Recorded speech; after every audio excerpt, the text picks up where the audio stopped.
Então, eu queria chamar para começar o Lúcio Abondati, que ele é médico, homeopata, e ele tem um trabalho muito bacana com jogos, com educação, ele faz uma mistura das coisas, ele acredita que os RPGs, que os jogos eletrônicos, que os jogos de tabuleiro, que eles podem e devem ser utilizados na educação e na formação dos indivíduos.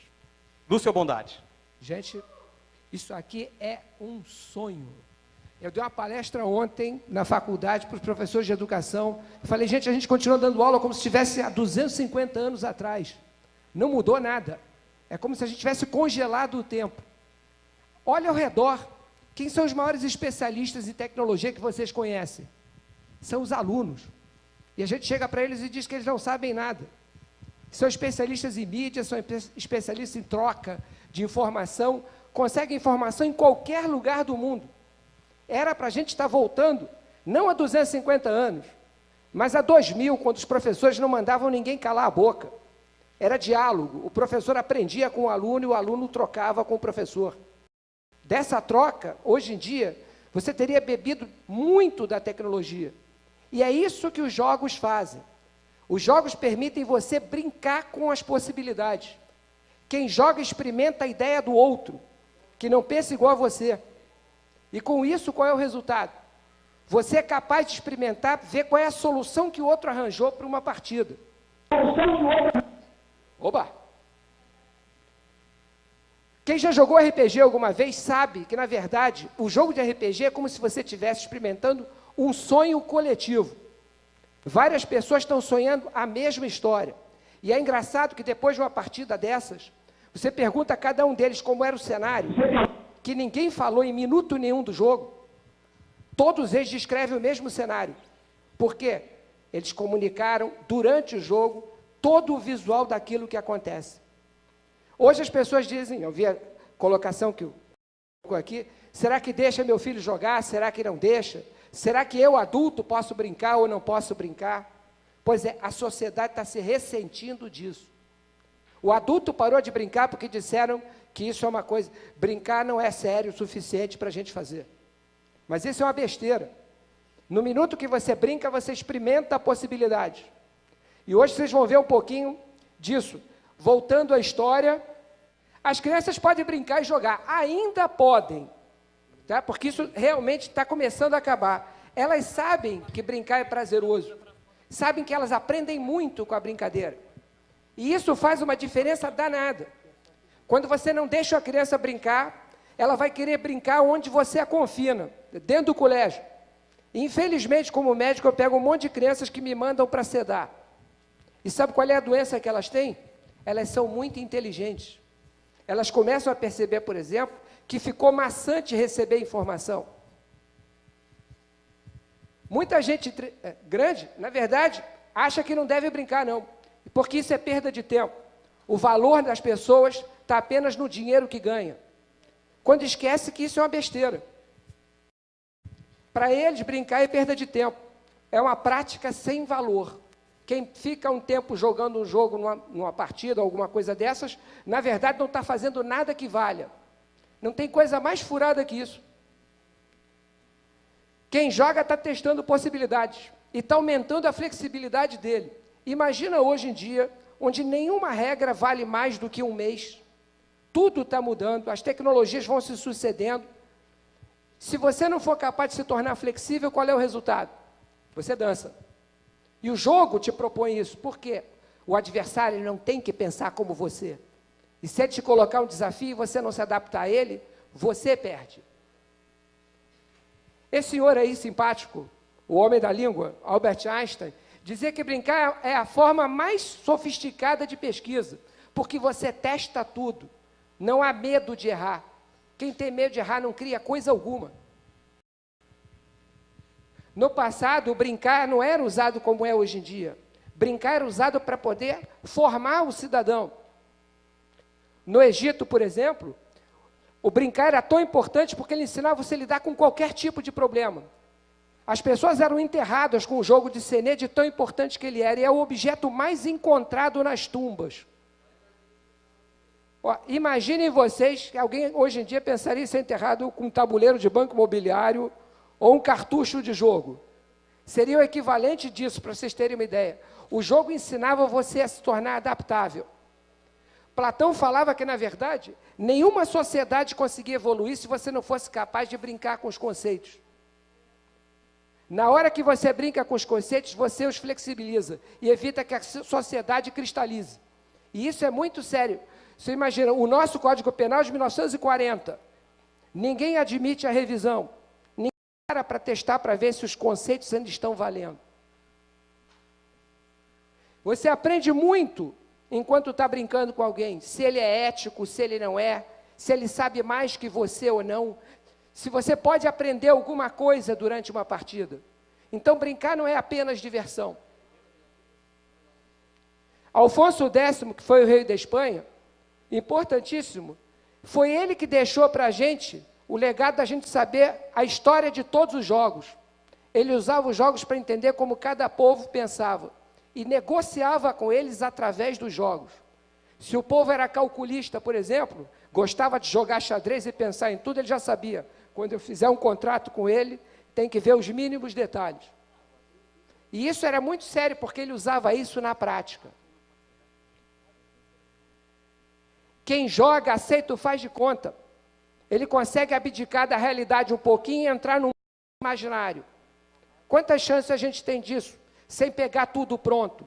Enquanto você está brincando, você pode pegar e trocar. Eu vou ser um financista no banco imobiliário, como você um estrategista no StarCraft, quando a gente joga. Quem joga Dota se adapta, por exemplo, aos tipos de magia que você tem, os poderes que você tem.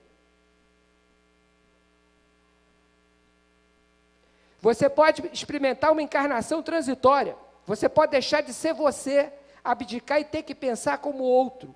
É como experimentar a profissão de ator.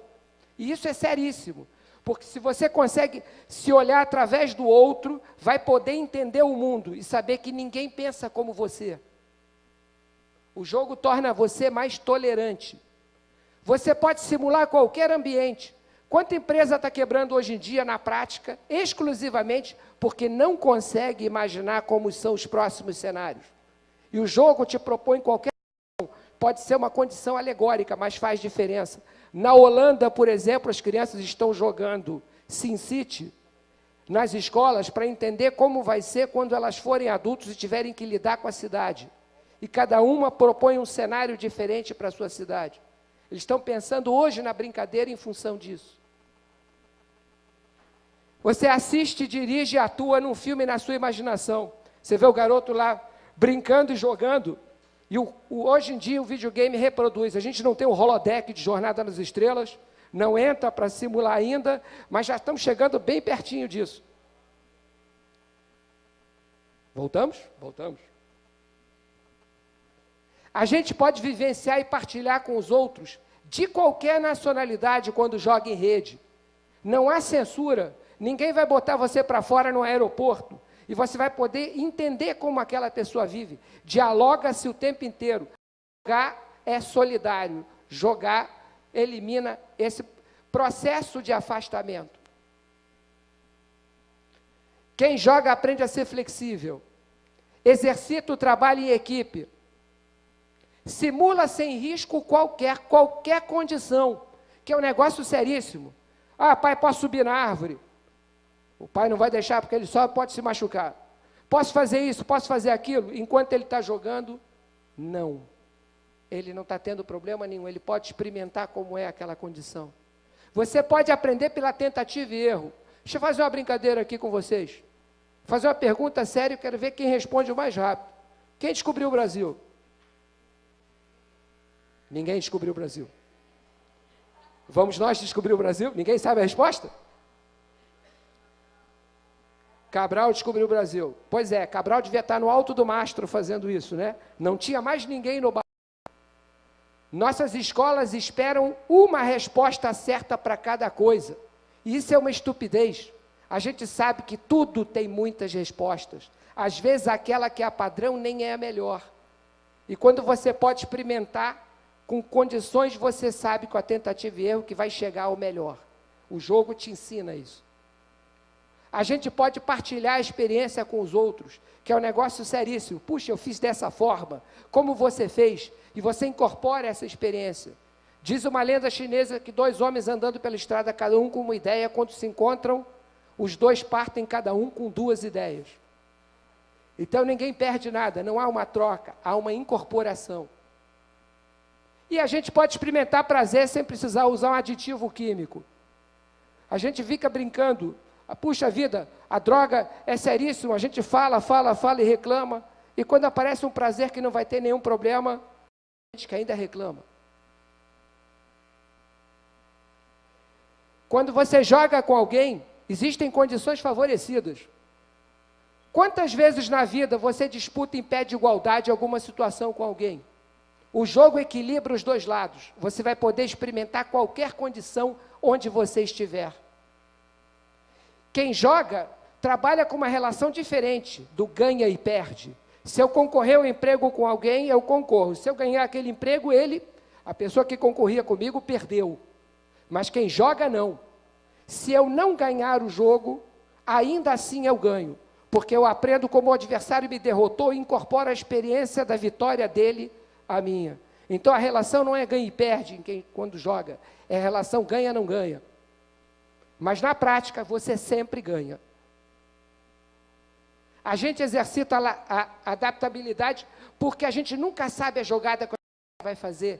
E isto é seríssimo. Você poder pensar com a sua cabeça e de todo mundo que você joga contra.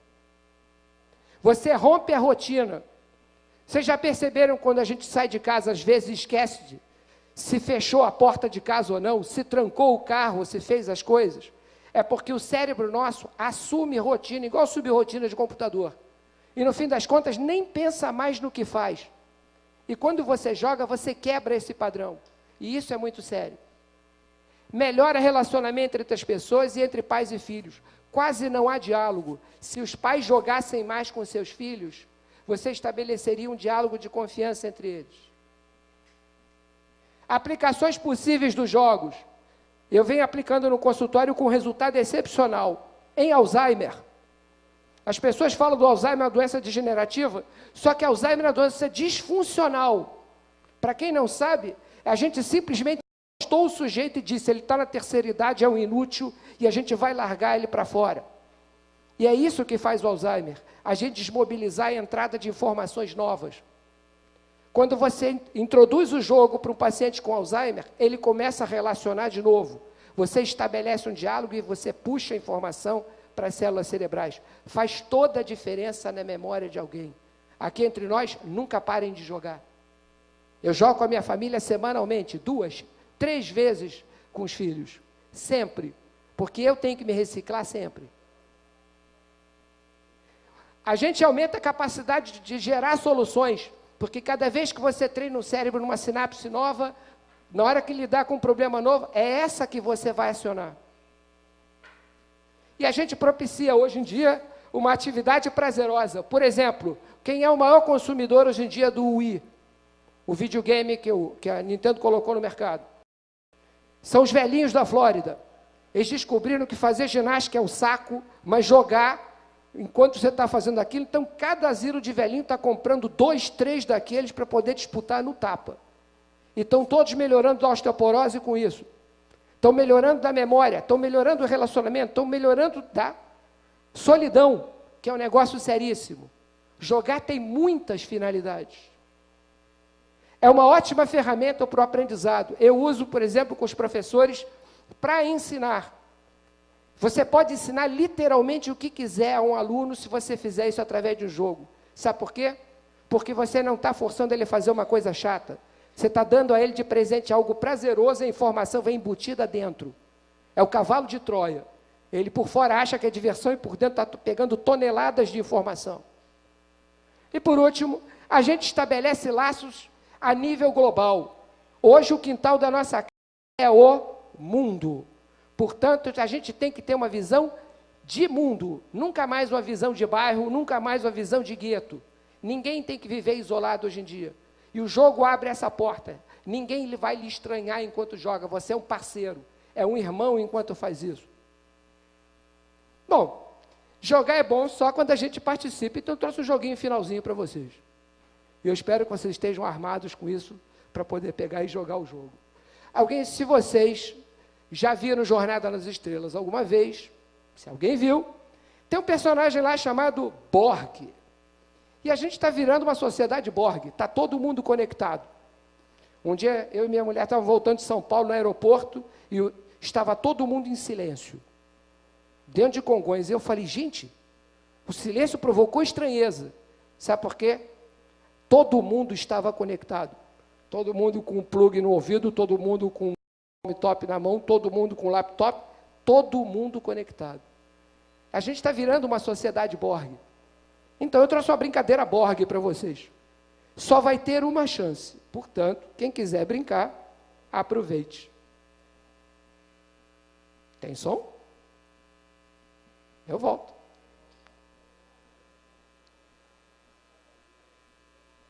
Pode?